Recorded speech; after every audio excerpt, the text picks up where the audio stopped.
আজকে মুসলমান কান্ট্রি ফিলিস্তিন ধ্বংস হয়ে গিয়েছে। হে বাংলার মানুষ, তোমরা কি জানো আজকে যশোর ঝিগরগাছায় বিক্ষোভ মিছিল শুরু হবে ইসরায়েল বাহিনীর উপরে।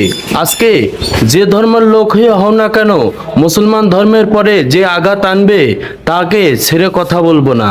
মুসলিম কান্ট্রি ফিলিস্তিনি কি অবস্থা, মা সন্তানকে কবর দিচ্ছে দেখে চোখের পানি ধরে রাখতে পারছি না। আজকে যশোর ঝিগরগাছায় বিক্ষোভ মিছিল, ঝিগরগাছা প্রেস ক্লাবের সামনে সবাই যুক্ত হয়ে যাবেন। আজকে ওদের জন্য দোয়া করবেন সবাই। আজ ইসরায়েলের বিপক্ষে সবাই হানিয়াঘাত আনবেন। ইসরায়েল বাহিনী এত নিষ্ঠুর, মারছে মিসাইল, মারছে পারমাণবিক বোমা, মারছে ড্রোন হামলা, শিশু বাচ্চারা মরে যাচ্ছে, মা সন্তানকে কবর দিচ্ছে, সন্তান মাকে কবর দিচ্ছে, খেতে পাচ্ছে না, খুব দুরবস্থায় রয়েছে। তাদের জন্য দোয়া করবেন বাংলার জমিনের মানুষ।